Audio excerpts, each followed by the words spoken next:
സുഷിന്റെ സംഗീതത്തിന് myself and my moves ചുവട് നൽകി ബൊഗെയിൻവില്ലയിലെ ആദ്യ ഗാനം പുറത്തിറങ്ങുന്നു. ജ്യോതിർമയുടെ കംബാക്കും സുഷിന്റെ സംഗീതവും വിനായക് ശശികുമാറിന്റെ വരികളും സിനിമാറ്റോഗ്രഫിയും കൊറിയോഗ്രഫിയും എഡിറ്റിംഗും ഒക്കെ ചർച്ചയാകുമ്പോഴും അതിലെ ഷുവർ ഷോട്ട് വിന്നിംഗ് ഫാക്ടർ ഉണ്ട് ആ പാട്ടിൽ. സംസാരിക്കപ്പെടാതെ തന്നെ നമുക്ക് അറിയാവുന്ന factor, the most stylish dancer of Malayalam cinema.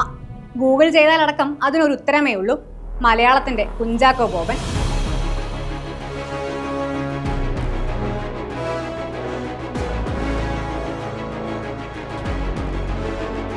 Times Entertainment M towns top 5 dancers എന്ന ചോദ്യം ഇൻഡസ്ട്രിയിലെ ഡാൻസ് മാസ്റ്റേഴ്സിനോട് ചോദിച്ച് ഒരു ലിസ്റ്റ് ഉണ്ടാക്കിയപ്പോൾ ഒന്നാം സ്ഥാനം ലഭിച്ചത് കുഞ്ചാക്കോ ബോബനാണ്.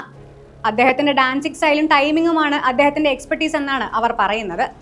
കുഞ്ചാക്കോ ബോബൻ എന്ന് ആലോചിക്കുമ്പോൾ തന്നെ മലയാളികൾക്ക് നൃത്ത ചുവടുകൾ ഓർമ്മ വരും. ഒരു രാജമല്ലിയിൽ തുടങ്ങി സ്തുതി വരെ എത്തി നിൽക്കുമ്പോൾ എണ്ണിയാൽ ഒടുങ്ങാത്ത ഹിറ്റ് നമ്പറുകൾ.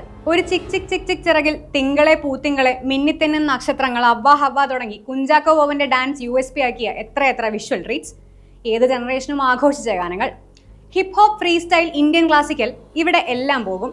ഫ്ലെക്സിബിൾ ഫ്ലോയിങ് ബോഡി മൂവ്മെന്റ്സ് ആണ് കുഞ്ചാക്കോ ബോബന്റേത്. കാണുന്നവർക്ക് അനായാസമെന്ന് തോന്നും. കുഞ്ചാക്കോ ബോബൻ ഡാൻസ് ചെയ്യുമ്പോഴുള്ള ചാം ആ അനായാസതയാണ്.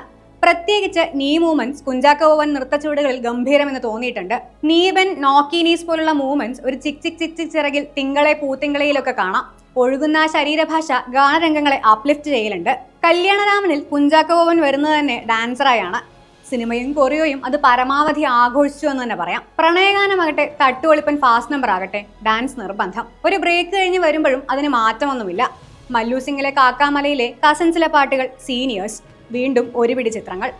കസിൻസിലെ കൊലിച്ചു കൊഞ്ചിക്ക് ചുവട് വയ്ക്കുമ്പോൾ കുഞ്ചാക്കോ ബോബനോട് മത്സരിക്കുകയായിരുന്നുവെന്ന് ഇന്ദ്രജിത്ത് ഓർത്തെടുക്കുന്നുണ്ട്. ഇന്നാതാം കേസുകൂടെ എന്ന സിനിമ ആദ്യം പുറത്തുവിടുന്നത് ദേവദൂതർ പാടി എന്ന ഗാനത്തിൽ അഴിഞ്ഞാടുന്ന കുഞ്ചാക്കോ ബോബന്റെ പെർഫോമൻസ് ആണ്. ആ ചിത്രത്തിലേക്ക് പ്രേക്ഷകരെ അടുപ്പിക്കാൻ വരെ ആ ഗാനത്തിന് സാധിച്ചു. ഡാൻസ് നമ്പറുകൾ കുറഞ്ഞു വരുന്ന മലയാള സിനിമാ സ്പേസിലും കുഞ്ചാക്കോ ബോബൻ ആരാധകർക്ക് പഞ്ഞമില്ല. തിരിച്ചുവരവിൽ പുതുക്കി പണിഞ്ഞുകൊണ്ടേയിരിക്കുന്ന അദ്ദേഹത്തിന് മലയാള സിനിമ ഇന്നും നൃത്തം വയ്ക്കാനുള്ള സാധ്യത ഒരുക്കി കൊടുക്കുന്നുണ്ട്. അത് കാണാൻ പ്രേക്ഷകരുമുണ്ട്. ഇന്ന് സ്തുതി വരുമ്പോഴും കഥ മറിച്ചല്ല. അദ്ദേഹത്തിന്റെ മൂവ്മെന്റ്സിന്റെ ഗ്രേസ് ആ പാട്ടിലുണ്ട്. സ്വാഗും സ്റ്റൈലും കൂടിയെങ്കിലേ ഉള്ളൂ.